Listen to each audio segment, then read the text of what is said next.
marching in the light of God. We are marching in the light of God. We are marching in the light of God.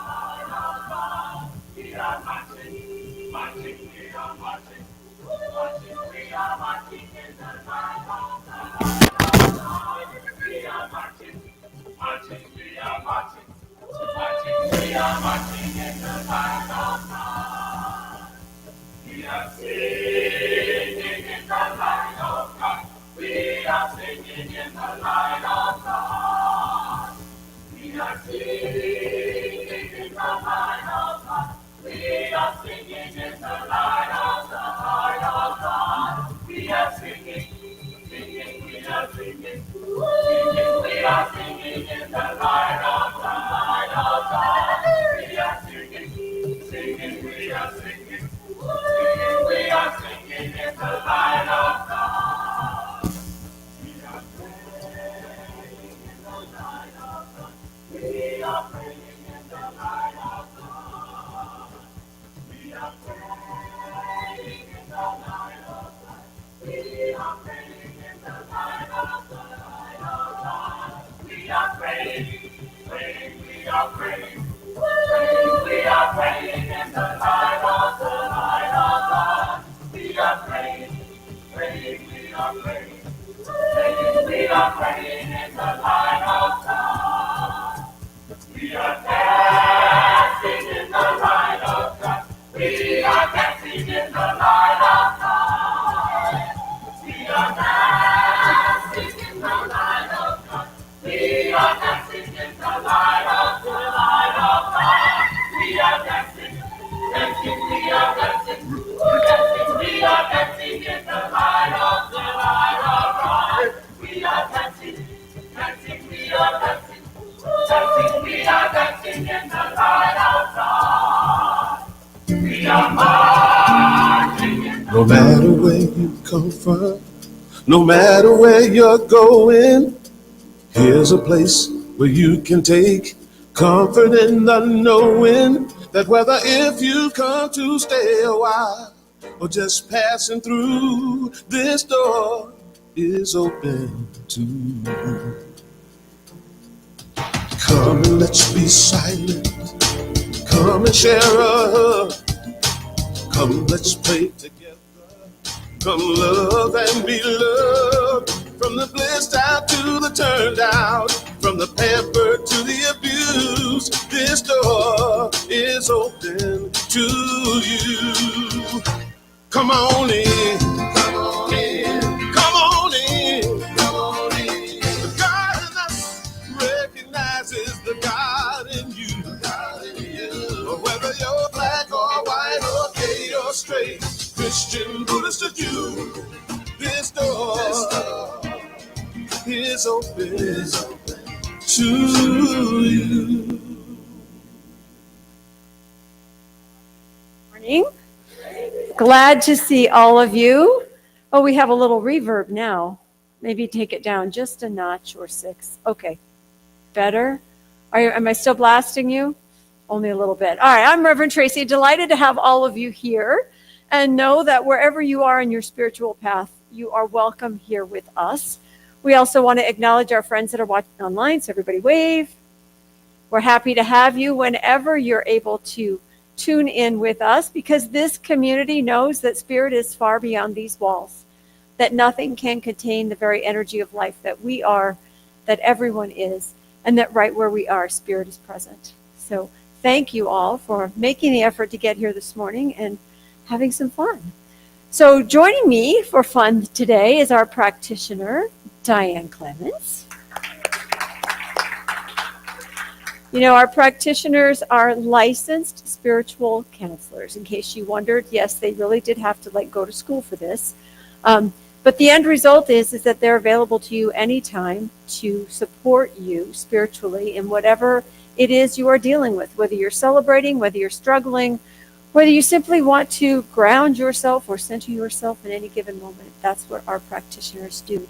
So Diane is available after service. We have a prayer request box in the back if you'd like to leave a note for someone or for yourself that our practitioners will take into prayer all week. You can also leave a confidential message on our phone line. There's an option for prayer requests. So we'll get an opening prayer and a reading from Diane in just a couple minutes. And we have some great music this morning. We've got Jeff on keyboards. That's always good.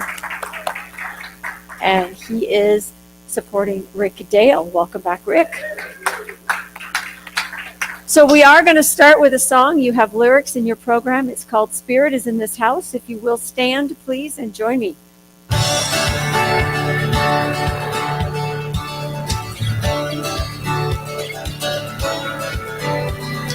We have come together as a family.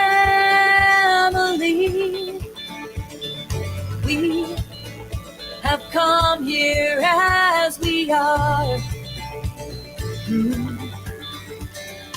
We have come with arms wide open.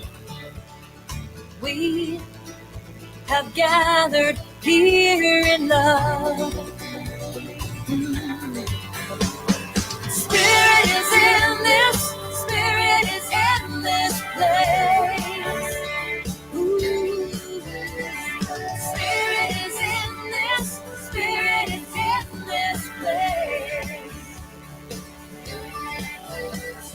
Spirit is in this, Spirit is in this place. Raise the roof with shouts of praise. Spirit's in this place.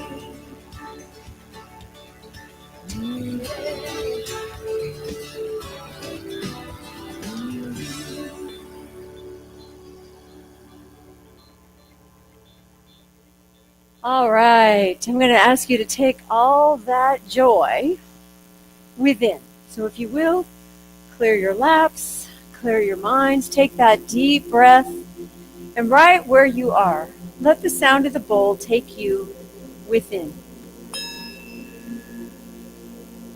Breathing into that space of the heart, that sanctuary of the divine that lives within each of us.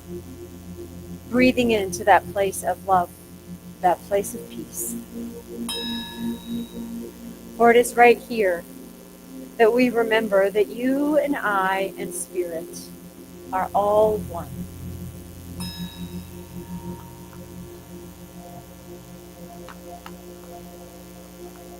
As we settle into our sacred space, we do know Spirit is in this place. Let's let go of the noise and the appearance of any fearful change in our world today. We affirm now, we are surrounded in peace. We are bathed in love. We are always divinely protected. We give thanks that we know that God is in us, as us, and expresses good and only good in our lives. We give thanks for this holy place where we gather together and learn from one another, support one another. We appreciate our differences and our commonalities, and we come together as one people. We enjoy fellowship as one family. We give grateful thanks for this wonderful blessing, and so it is. Our reading is taken from Ernest Holmes. He says, Jesus was one of the greatest of all illumined, and he said, "Judge not that you not be judged, for whatever judgment you judge, you shall be judged." By which he meant that we cannot judge others harshly without receiving back into our own consciousness and experience the very thing we claim for others.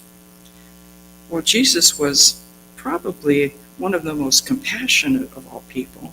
He was also the most just, for he knew that our lives are governed by an exact and immutable law of cause and effect. And he knew that we all must learn, and that it is impossible to wish something for someone without at the same time willing for it ourselves. If we were to follow the rule, we should become more kind. if only for the purpose of self-preservation and personal happiness.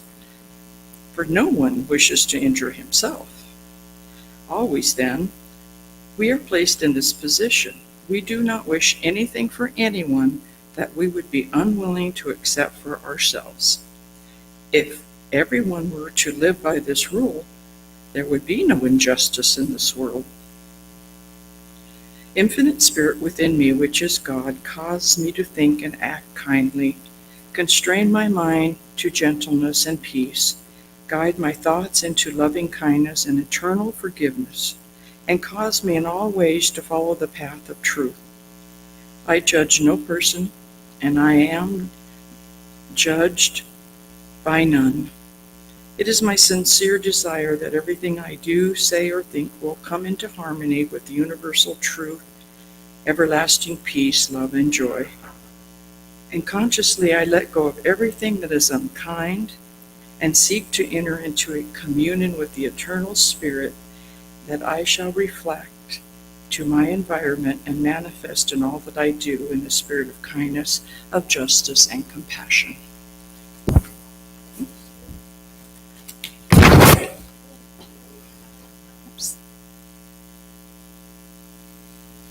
Thus saith the Lord. Good morning, everyone. I have two questions for you. Thoughts are things. What is imagination? And what can you imagine?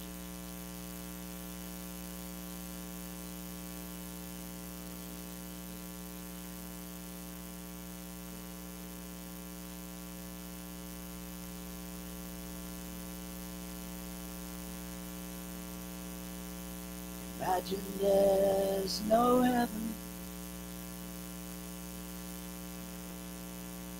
It's easy if you try.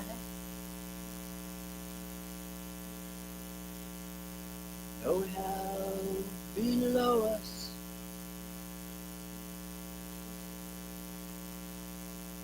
Above us, only sky. Imagine all the people living for today. Imagine there's no countries. Isn't hard to do. Nothing to kill or die. No religion to imagine all the people living life in peace. You may say I'm a dreamer, but I'm not alone.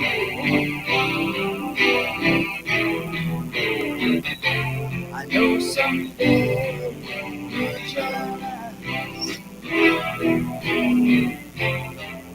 and the world will be did you know this is I wonder if you can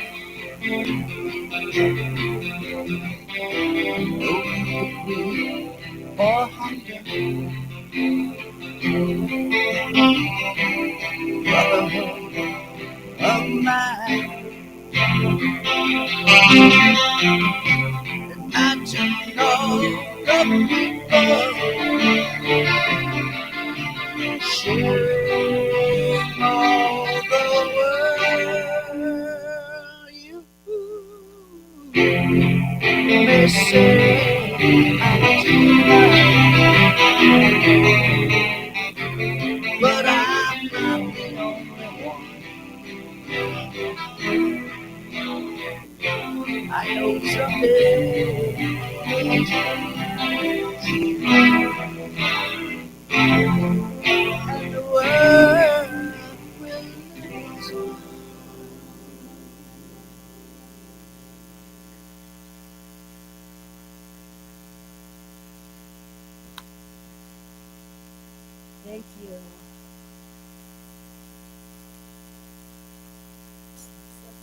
you. We light our candle for what? Peace. We can always light our candle for peace. The peace that comes from knowing ourselves, the peace that comes from recognizing the love in each of us as we meet, as we pass by, as we engage with each other, the peace that comes from the heart that knows only love. These are the things that we shine out into the world when we know it for ourselves. We light it for peace today. I light it specifically for the piece of technology that works.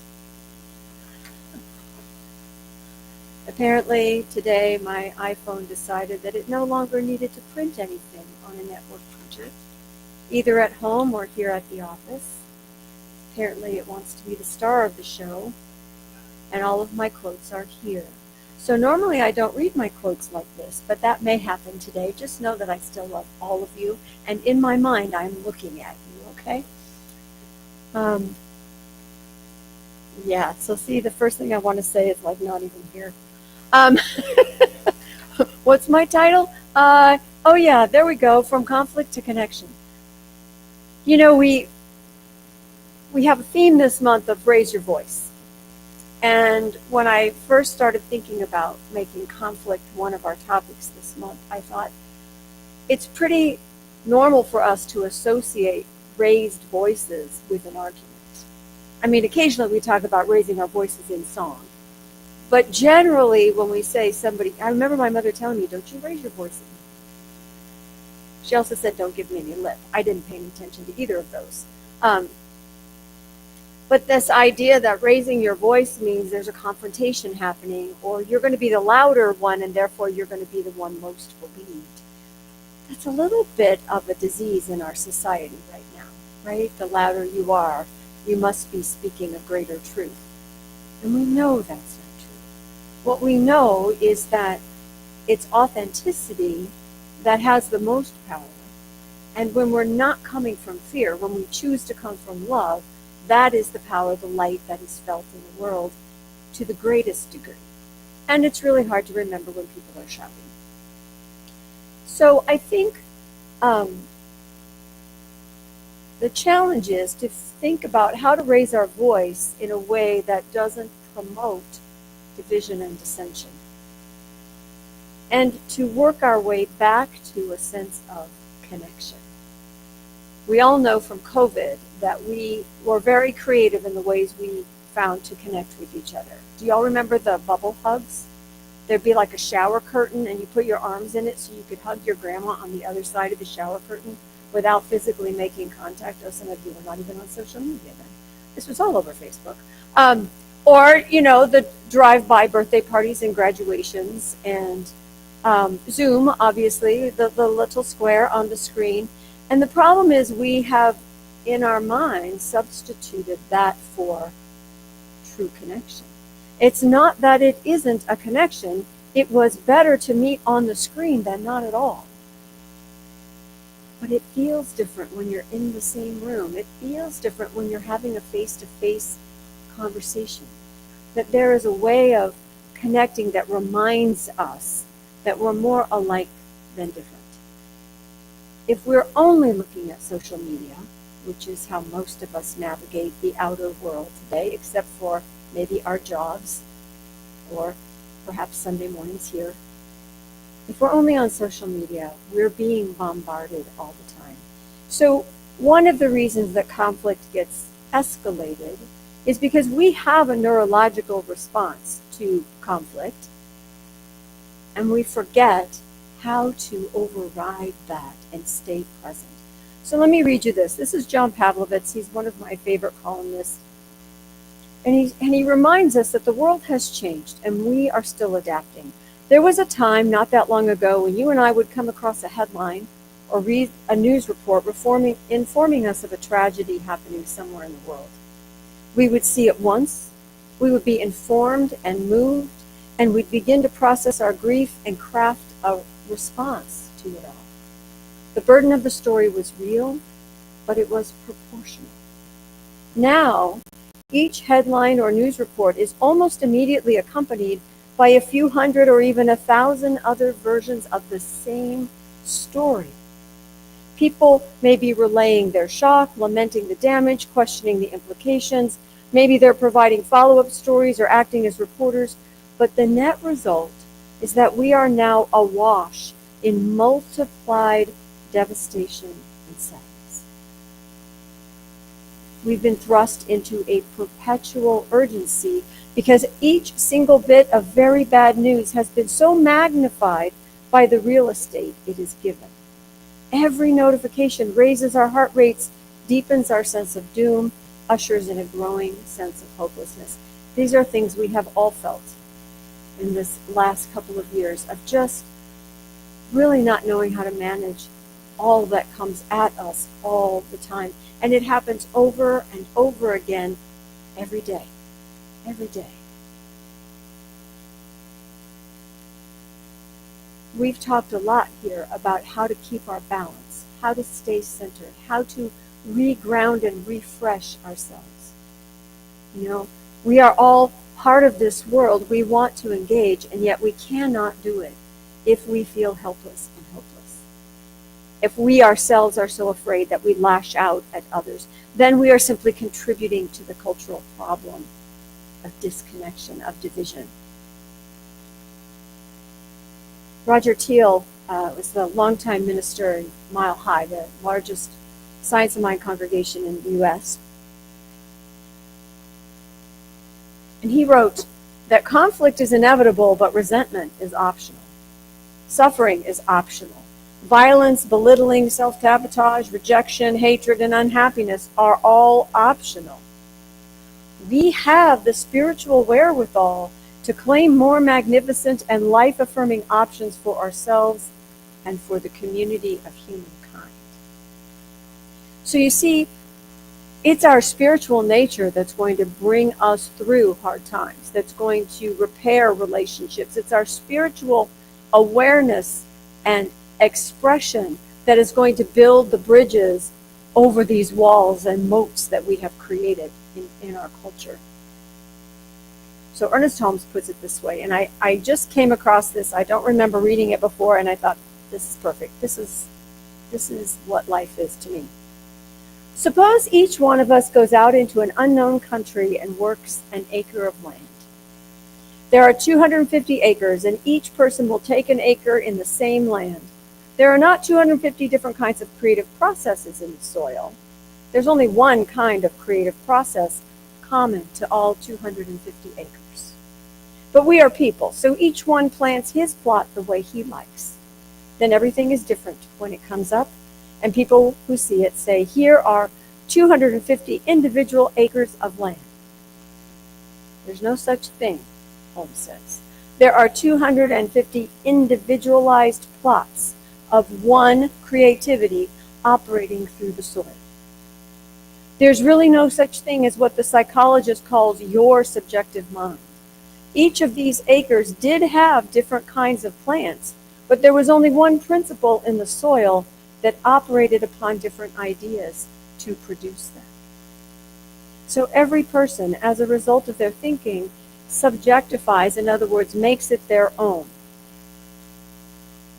And this subjective mind is really that universal creativity flowing through everything and now surrounding him with the reaction of his own thinking. So if you planted rutabagas, you're surrounded by rutabagas. If you prefer broccoli, I don't know why you would, then you are surrounded by broccoli. Flowers are nice, yes. Let's see, where are we? This is the principle of our philosophy. Both conscious and subconscious are mind or consciousness. Psychology says the individual psyche is the whole mind, conscious and subconscious. We say that mind, the consciousness principle, which is universal, is individualized in us. One land, one soil, one creative principle, 250 areas of expression of the same thing. And this is who we are. This is the world that we live in. And if we don't recognize that, if we don't remember that, then the broccolis will go to war against the rutabagas, just on general principle. Because that lizard brain says we are safer when we belong to a group, and therefore my group must be protected at all costs, and I'm going to put up a fence between I don't want your volunteer tomato plant in my garden. So we are connected, and our charge is to remember that in a positive way. It's to remember that where we see differences, there is also an underlying unity. We're not meant to be the same and act the same, but we are required to treat each other as we would like to be treated. So when we find ourselves in conflict, it pays to remember that conflict simply, it's like two puppies with a rope. It's the same rope. It's still life. We're just tugging at it from different ends. And it is an opportunity for us. It is an opportunity for growth, always. It is also an opportunity for forgiveness, always, of ourselves and others. If I am in conflict with you, if we have opposing ideas and we're arguing about them, I get to ask myself, what is it exactly that I'm trying to be so right about? Because the truth is, what we're doing when we raise our voices is we're raising our opinions. It's what you think life is. It's what you think should happen. It's the way you think it should work. It's what you think other people should be doing or saying or not doing or not saying. Those are opinions. And anytime we raise our opinions with the volume of our voice, we are creating a division rather than cooperating, rather than listening, rather than seeking to understand. We're creating the very conflict that we want to avoid. The thing is, we stick to our opinions, don't we? Because, we know they're right? It's like Scott Aubrey says, we cling to things. We we cling to our ideas, our judgments, our theories. We want them to be right so bad because we want to be right. It's much better to be right than wrong, don't you think? I feel better when I'm right, which is often, don't you think?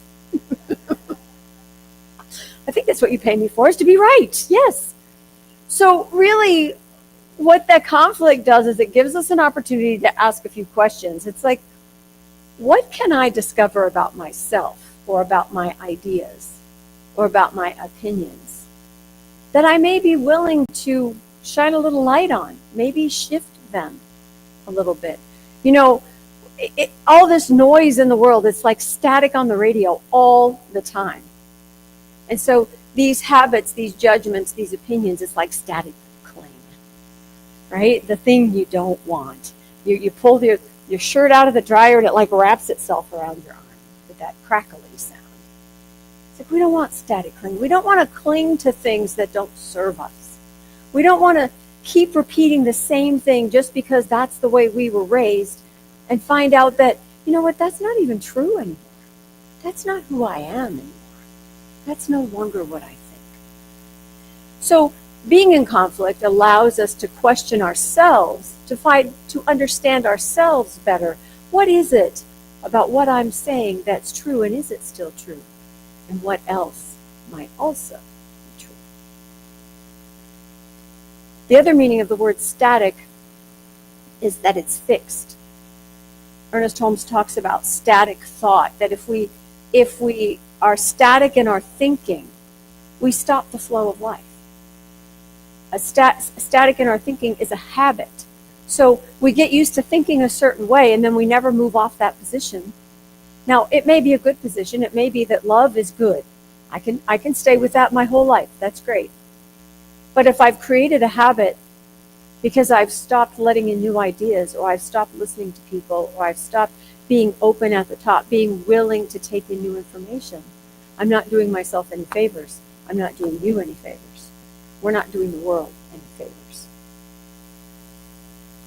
The Buddhist teaching that made me laugh was, those who cling to perceptions and views wander the world offending people. I don't really want to offend a whole bunch. I mean, there's some people I wouldn't mind offending. But truly, I want to be the person who understands in ever greater ways. I want to be the person who can listen to an opposing view and take something from it and understand someone better and have a little more compassion and make room in this heart of mine for things that don't match up, for the paradox, even for the conflict. Because conflict in and of itself is not negative. It's not bad for us. Not if it makes us think. Not if it makes us question. Y'all remember the buttons from the 60s? Question authority. You know, that voice in our head appears to be the authority all the time. And unless we're listening to the still small voice of spirit, the authority we're listening to is more likely the people that raised us, where we went to school, our friend that is the loudest, the bully down the street. That voice in our head is our authority only when we're listening consciously. Only when I'm making a distinction between the ego that wants to be safe and right and the spirit that wants to open the world to me in a new way, that I might be that light I want to be. So what are your dryer sheets? You know what dryer sheets do? They minimize static or cling. They also smooth out wrinkles. My life could always use a little bit of smoothing out of the wrinkles. So those antidotes to clinging to that which doesn't serve, stay centered. Stay centered. In other words, don't debate your opinions. Discuss your concerns. You hear how that changes the dynamic of a conversation? If you're shouting at someone or arguing with someone or, oh, my favorite, texting someone your opinion and you're having an argument,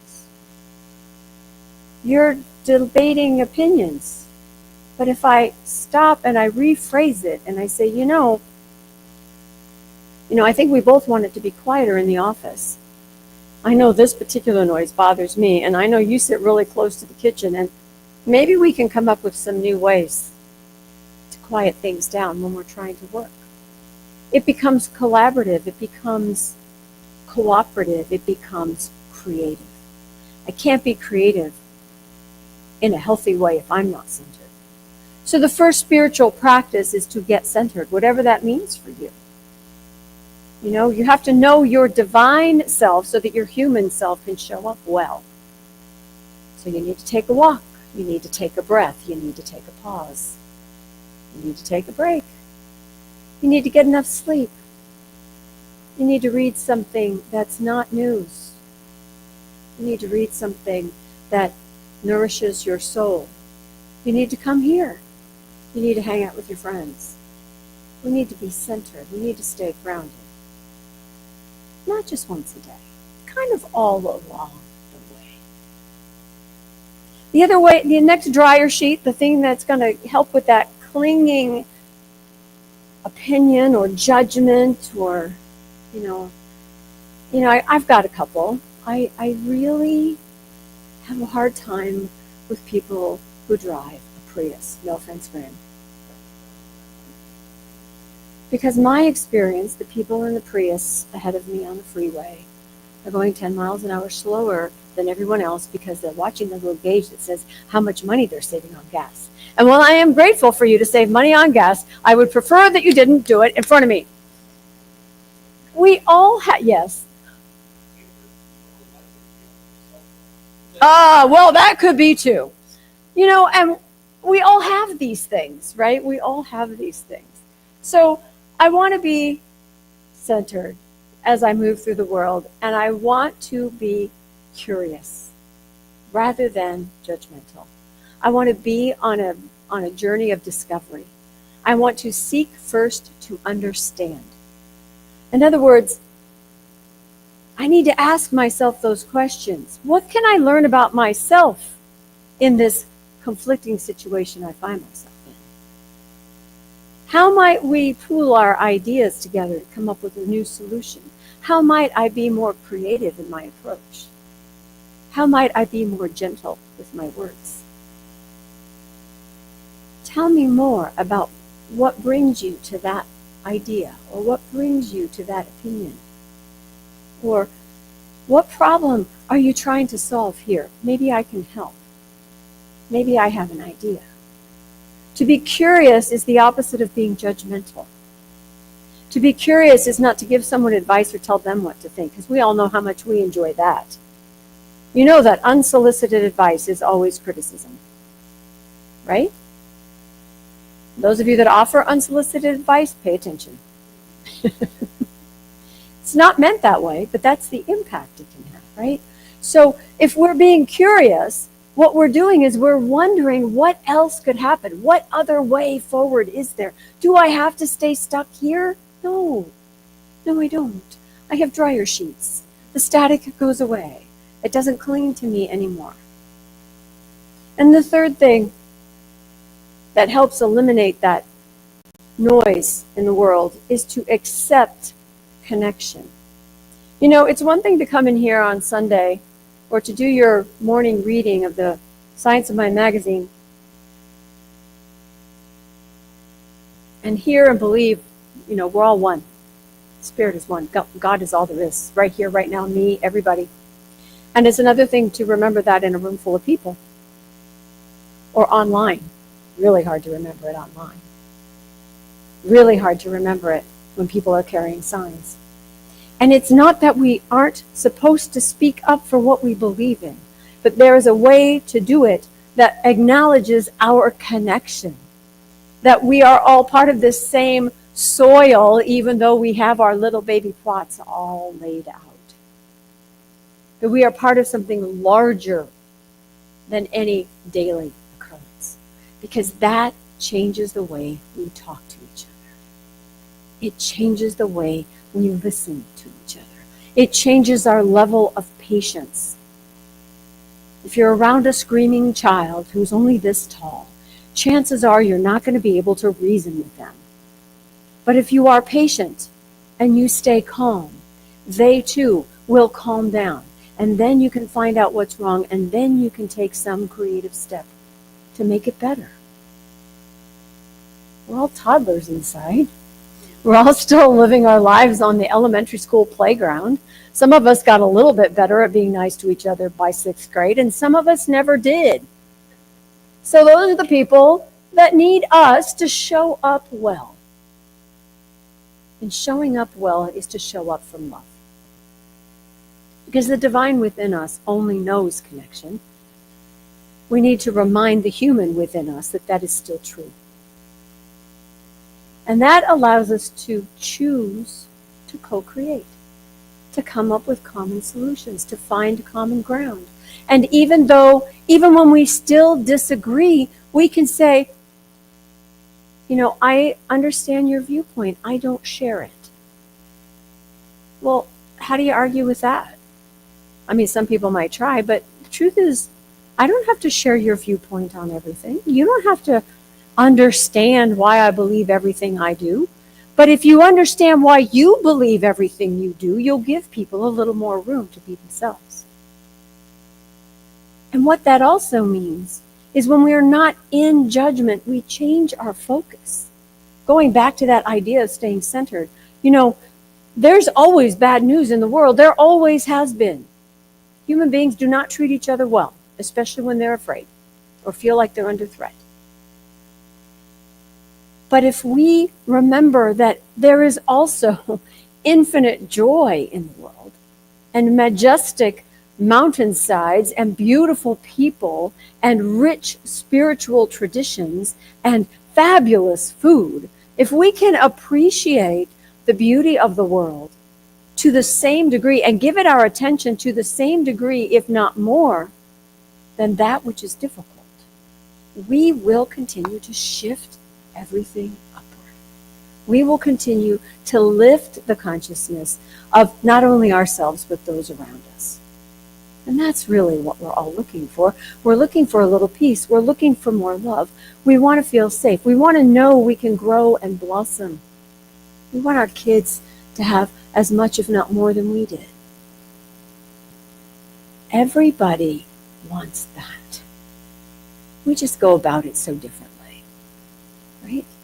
There's the rutabagas, there's the broccoli.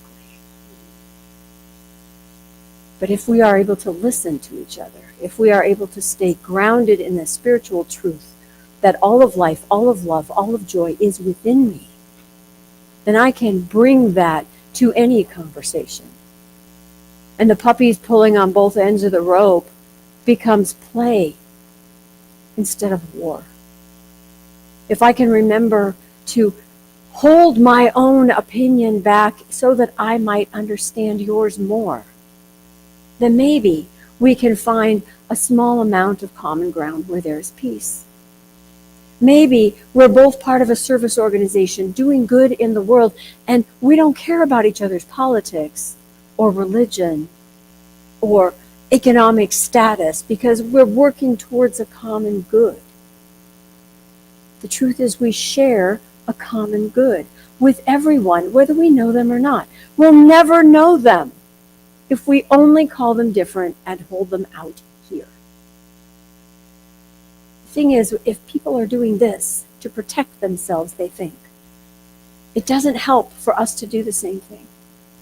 We have to be the first ones to drop our heads, to open our palms, to open our hearts, to be willing to listen, to be willing to have a sense of truth within us and not spout it out into the world as the only way things can be done. Ernest Holmes tells us that we are to connect the good that God is with the operation of our everyday affairs. We are to connect the good that God is with the operation of our everyday affairs, to remain spiritually aware wherever we find ourselves. Otherwise, it is an energy not used. It's still there. That energy of connection is still there, all of it, but only as much of it can flow to us as we believe it. In our spiritual mind treatments, in our affirmative prayer then, we must train ourselves to believe in more and better possibilities, to believe that the good we desire is already done or being done now. There are always greater possibilities, infinite potential for good. There are always ways forward that we have not yet thought of. There are ways for all of us to live together peacefully, harmoniously. And while it may be true that we're not all in the same place at the same time, we do not all have the same perspective on the world or how we should operate or how we should live. I know for me, it's my heart that I want to show up with. I don't want someone else's idea to determine how I act, other than to call me to a greater expression of love. And what I know is that the potential within each of us is for ever greater love. That is what blooms in this soil of connection that we are all a part of. That is what grows everything that we are. And if it doesn't feel like love or look like love, then I need to question my own authority. I need to go back within and ask the spirit of me, the spirit of God within me, the consciousness of all life. What would love have me do here? Who am I now? What is possible for all of us? Namaste.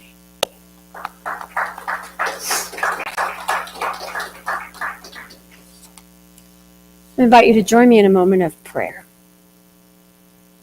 So once again, closing your eyes, taking in a breath, the very breath of life, the life that is the very energy and truth of each and every one here. That we are all expressions of this one life. We are all love in form. We are all refractions of the one light. We are all truly connected and individual in our expression. This is the very nature of life, and this life is one of love and wisdom. Spirit is about peace and clarity and infinite possibilities. And so I recognize that within every conflict is an opportunity to grow, to become more spiritually aware, to express love in a greater and different way. I recognize that conflict brings a gift. And I am the explorer, seeking to discover what that might be within myself, within another, within the world. For truly, there is always a way back to harmony, to balance, to peace. Truly, being different is in and of itself a gift, a way to explore a new view of the world, a new idea of what it means to be human, a new way of living that brings us together. And for this togetherness, I am grateful. For the recognition that I see in another's eyes, I am grateful. For the opportunity to reach out a hand or to sit quietly with someone, I am grateful. For those who love me and that I love, I am grateful. And for those I do not yet know, I choose to love. For this is the truth of each one of us, that love is the very essence of our being. And I release my word into the consciousness of the one mind, that divine intelligence by any name. For I know that it unfolds perfectly in space and time, whether I see it or not, whether I recognize it right away or not. Truly, life unfolds as good, for God can only be good, and so it is. So in your bulletin there is an affirmation. I invite you to repeat after me so that our online friends can join in. Today I recognize the healing opportunity that conflict brings to my own heart. Today I recognize the healing opportunity that conflict brings to my own heart. I choose to discover and bless the inherent gifts of connection. I choose to discover and bless the inherent gifts of connection. And so it is. All right, let's invite Rick Dale back to the microphone. Woo! That's right.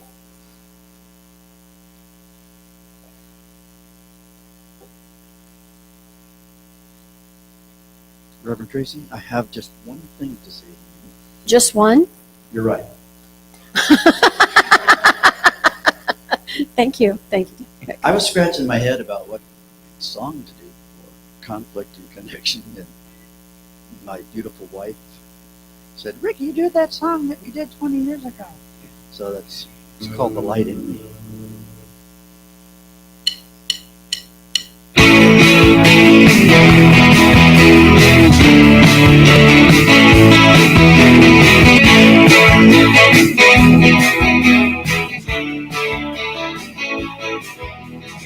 There isn't anything you can do to make the God in me not love you.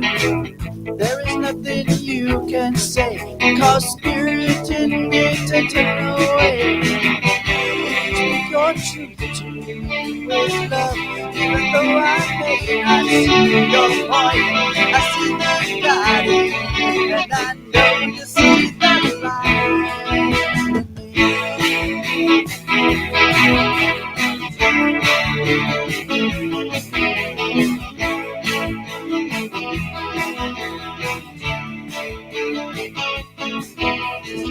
Your words I may not always hear, but the deeper meaning will appear.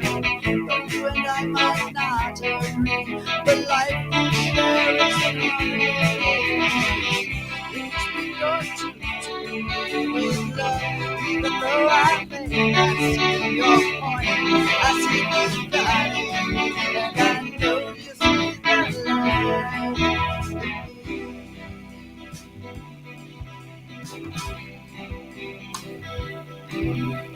All too quickly do our lives pass before our eyes.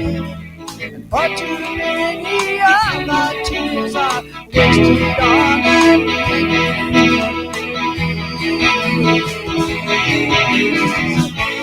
the tale I tell, explaining all but not very well. Waiting for you to know the pain and joy are afraid to show.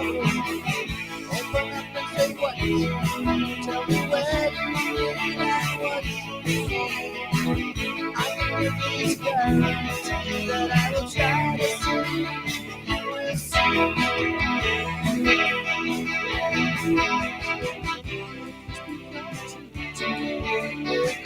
even though I may not see your heart, I see you got it, and I know you see the light. I know you see the light. I know you see the light.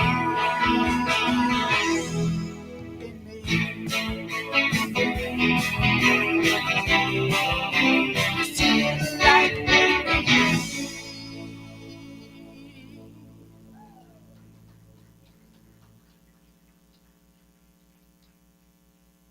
My talk would have been much easier to write if I'd had that song first.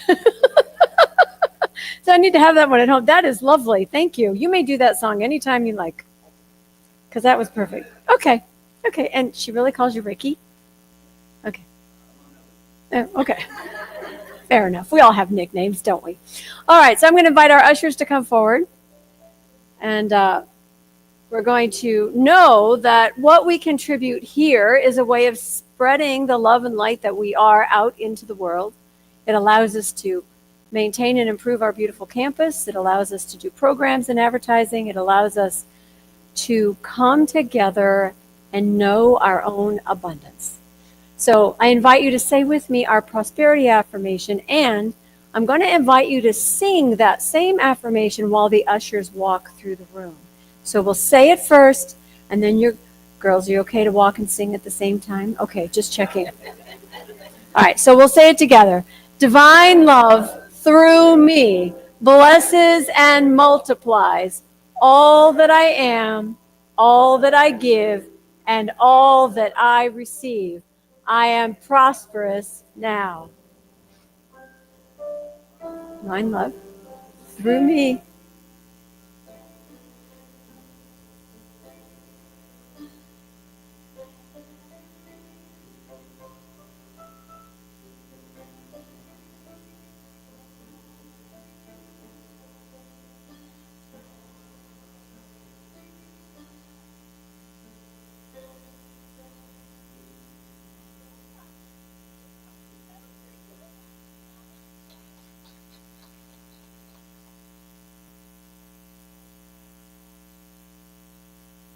Please. Yeah, I appreciate you not putting it on when I'm singing. That's smart. All right. A couple things. Wednesday night meditation at 6:30 on Zoom. There's a link in our e-blast or also on our website. Nisa Burrows, our practitioner, leads that every week. I want to say that our Reiki was yesterday, and we will have it again next month on Saturday the 21st here in the chapel. It's a great healing energy. And yes? I put it on for the 17th, is that correct? No, he may have, well, I'll find out and we'll clarify. I'll ask. I'm reading what's on the paper, but I don't know who wrote it. Anyway, Reiki is a wonderful way to have an energetic session of healing. It's peaceful. It's sort of like a fancy nap if it's done correctly. But I do invite you to check that out. If you have questions, talk to Sue here. She's in the front. She takes care of that for us. We have a couple special announcements. The flowers today are from Diane in honor of Shelley's birthday, which was Friday. Do we have any other birthdays? We should sing to all of the May birthdays. Ready? Happy birthday to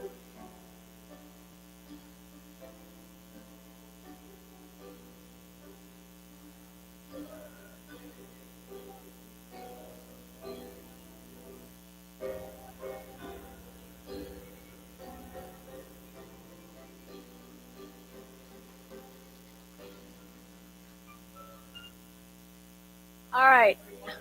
Yeah. And now we have a very special announcement. I would like Ricky to stand up so we can give him a round of applause for getting his master's yesterday.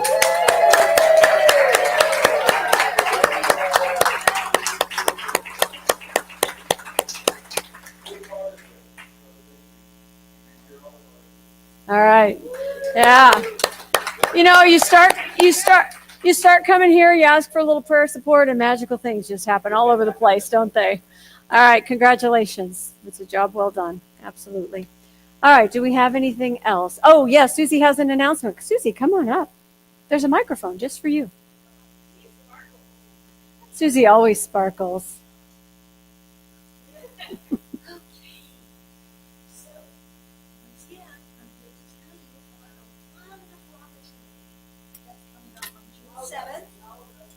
Okay, it's coming up on June 7th. It's Motown Madness.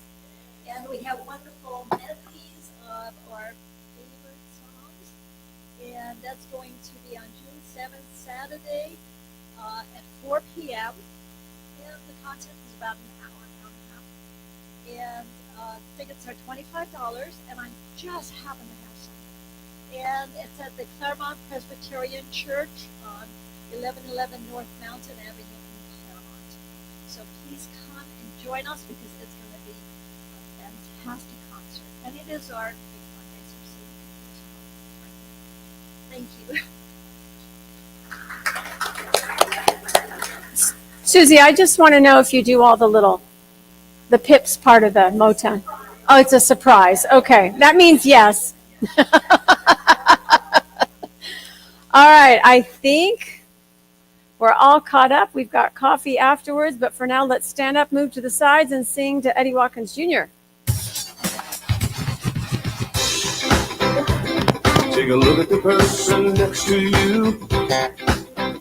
Say, God loves you and I love you too. Now feel the love in the sanctuary. Lift your voice and repeat after me. We come together, we come together, we come together, we come together, we come together, we come together. In the name of love, from every walk of life, every walk of life, every creed and color, every creed and color. Again should we unite in honor of the God in each other. We come together. We come together, we come together, we come together, we come together. In the name of love, we come together, we come together, we come together, we come together, we come together, we come together. In the name of love.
So too much going on. That's what it was.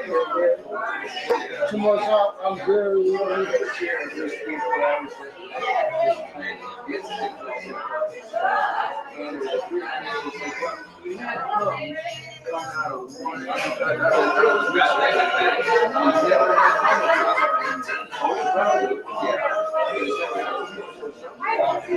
So how do we do this? Yeah. That thing is not one. That thing is not one.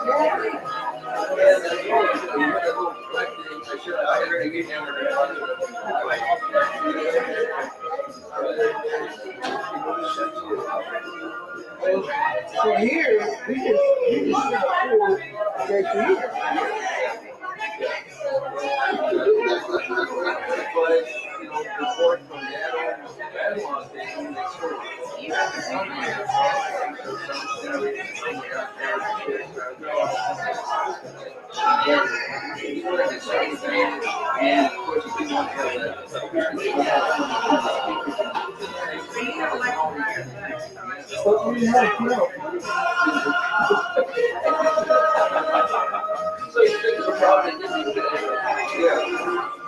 Yeah, it worked out a little bit. Yeah, it worked barely here.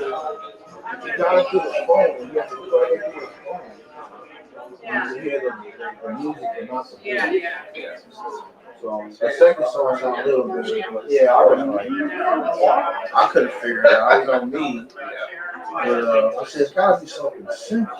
You know, something simple. But now it should just bypass all the other altogether. Yeah. So anyway, yeah. Well, I'll see you next week. Otherwise, it was a pretty good service. Yeah. He always misses. Oh, thank you, sweetheart. Go down. I will. Huh? You will for you. I don't know how.